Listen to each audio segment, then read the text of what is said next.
Shalom, people of God, wherever you might find yourself. I'm here for the name of Evening of Glory Project, or EOG Project, and I have this brief message which the Lord has deposited inside me, and I want to share that with you. It's a challenge. It's a message with so much questions. It's a message which will push you to think, will push you to go ask God, will push you to have again a moment with your Lord to find the good point where you can stand. And this topic I want to start it by reading the Bible. John 4:23. The Bible says this.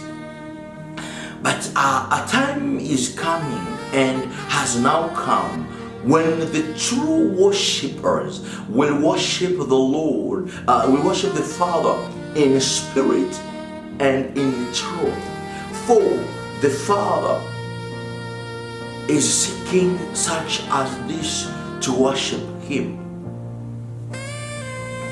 For the Father is seeking such as this to worship Him. That's what the Bible says. The Father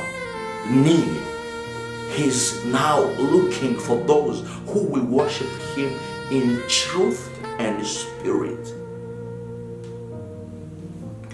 I'm not talking about praise or worship. No. I'm talking about something which true worshiper does. I'm talking about what true worshiper, or what God is calling us to do, as in this scripture say. And this took me to think about those brothers and sisters who left the church. They left their congregation. They left their members. They say our Father or God, our pastor doesn't have spiritual eyes. He doesn't see anything. Our pastor is blind. And they left the church. They went to find somebody who has spiritual eyes. Some of them again, they say our Father, in our church there's no prophecy. They don't prophesy for us. They left their church to go find others. Others say there's no miracle in our church. They left that and say, no, I cannot be in this church, there's no miracle. Means people have been looking for some different things, and the people have been in search of so many things. But today I'm coming here to challenge you. Now, what is the miracle you have been looking? Now, what is the prophecy you have been looking? Now, even the Father, your pastor you're looking for with spiritual eyes, what is going on now? Can we have a clear answer? I'm not saying it's wrong, no. What I'm trying to say, the true worshiper, the Lord say, the true worshiper, those who worship God in truth and spirit.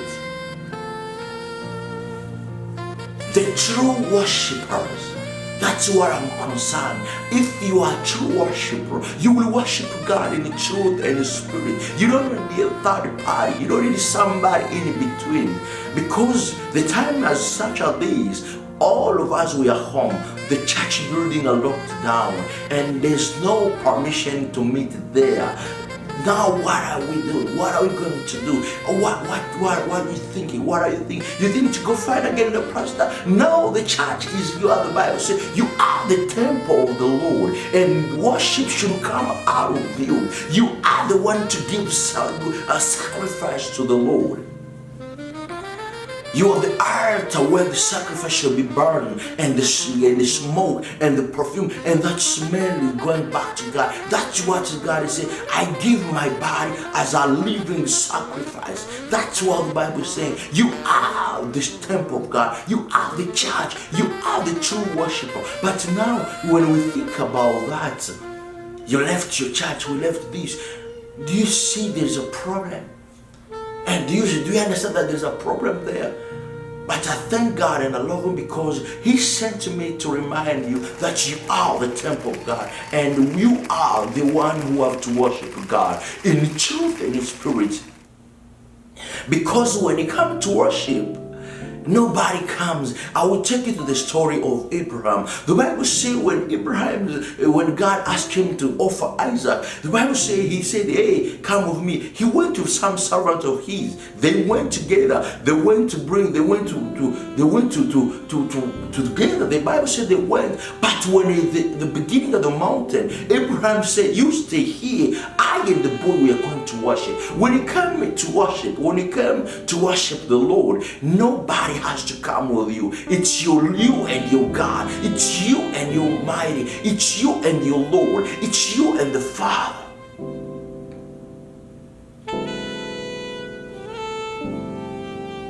Because that sending me automatically to something called offering and tithe. There is so much going on and people have been commenting a lot. Should we give our offering? Should we give all this? And it's so complicated. Nobody maybe try to understand. I'm trying to tell you, it's not complicated. It's simple. The boy asked Abraham, "I can see the fire. I can see the wood. What is the lamb?" I said, "God will provide." I just want to tell you, when it comes to sacrifice, when it comes to offering, when it comes to tithe, God has provided you with life. God has provided you with something. He just wants you to honor Him. Somebody say, offering and tithe, the act of worship, the act of honoring God. When we call our Father, say the reverence to our God. When we want to give God the reverence, offering comes in too. We don't offer because we offer God because we worship Him. We offer God because that's our sacrifice to Him. We give our tithe because that's our worship to God. Offering is an act of worship. So I don't know what you're doing. I don't know if your mind, your faith is telling you something else, because I just want to remind you that offering is an act of worship. And the Bible said the true worshipers, that's where we are, the true worshipers. That's what I'm talking about. The true worshipers will worship God in truth and in spirit. I don't know your offering is spirit, is truth, or what. People have been saying some and a lot about that. I just want to remind you that you are the true worshiper, and you should do what the Lord asks you to do, because that's what the Bible says. Now something else very different and very fun. It's when it comes to the Lord's Supper, or La Sainte Seine, or Meza ya Bwana, or the Holy Communion. Now we don't meet in a group as we used to. Now we are not together as we used to. And I know people who refuse to commune with others, saying that this is not what has been happening. This is not how the Lord did it. This is not what they do. And everybody has their own version of how we should celebrate the Holy Communion. But one thing I know, Jesus said, "Do this for remembrance of me." Asifanyeni hivi kwa kunikumbuka. And when you do this, you proclaim the death and the resurrection of Christ. That's what the Bible says. So my question in this moment, what are you doing? What are you going to do? What's the best way to practice the Holy Communion? Because we can't meet anymore. Now we can't buy maybe the bread which they say. We cannot buy even the wine which they say. Now what the best moment to do? I'm just trying to the true worshiper. If you are a true worshiper of God, you will know what to do. I remember this pastor of mine whom I love so much and I respect. And he used to preach, say, eat and drink because your journey is too long. And that was the message of the bird of God to the prophet Isaiah, to the prophet who was Elijah, who was running away from the queen who was trying to kill him. And the Bible says when he walked day and night, he was so tired and very hungry. He slept down and said, "God, just kill me." But God sent a bird with a cup of water and a bread. And the bird said, "Wake up." And the angel said, "Wake up, eat and drink, because your journey is too long." And in this journey of Christianity, most in this journey of quarantine, where we don't meet together, it's a long distance. Unless you eat and drink, you'll be able to go through. Unless you celebrate the Holy Communion, you'll be able to go through. I know you tried your best of your strength and God bless you, but you're not gonna be able. Unless you drink the blood of God and you eat the blood of Christ, which raised up a question in the upper room, and Peter said, well, wait a minute, what are you talking about? How can we eat your body? How can we drink your blood? He said, no, this is more than what you think, Peter. Just do it. I don't know if the bread is the problem to you. I don't know if the drink is the problem to you. I want you to think quietly. I want you to find a moment to sit down and consider this. Think again. Think again. Because that's what is challenging us.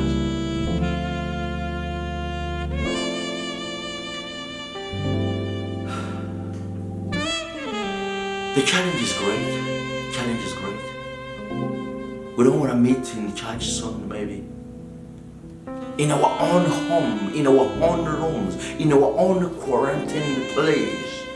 The Bible says, you are the true worshiper. You should worship me in truth and in spirit. And this is the moment where the Lord said, this is the moment has come. You're not going to worship me in the mountain. No, not the mountain which your father told you, but wherever you are, because you are the temple of the Lord. This is where you needed to grow up spiritually. You needed to jump some lines. You needed to put God first. Because when you put Him first, He will direct you. He will tell you exactly what to do. And your spirit will be really comfortable and clear. Because He said the true worshiper will worship God in truth and spirit. There's a lot to talk about it. But I wanted to say again this. You who left your church, you who left your pastor, you left your congregation, you have so many blame. Now all those things, they are not around you. You are by yourself. Are you worshiping? Are you giving your tithe? Are you giving your offering? Because worship is between you and your God. Abraham told those guys, stay here. I and the boy will go to worship. You need to go to worship alone.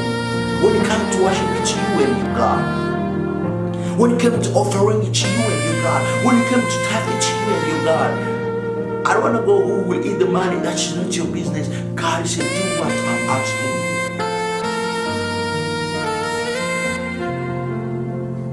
Time is very sensitive, brother and sister. Time is very critical. And I brought this came in me just to tell us, just to challenge us of what we are thinking, of worshiping God, of what we are thinking when it comes to offering, of what we're thinking when it comes to the Holy Communion, of what we are thinking when it comes to offering and tithe, when it comes to spiritual growth. All of those, now don't depend on anybody's prayer. You depend on your own. You rely on your prayer. You standing on your prayer. And if you don't have the prayer, if you don't have Christ, the relationship with the Lord Jesus Christ, it's hard, but you're not late. You can still do it. And as I'm praying for the young people, we still can do it. We still can turn our focus to the Lord. We still can trust Him. And He's still there, and He promised that I will go with you till the end. I know the moment is really critical. We don't know, maybe no, you maybe don't know this completely, but I want to just tell you that the truth is there's everything beautiful about God, and He promised to do that. That's what I had to tell us and to encourage us and to challenge us. I hope the Spirit of God will talk to you and speak to you directly for you to come up with an answer when you go back to Him.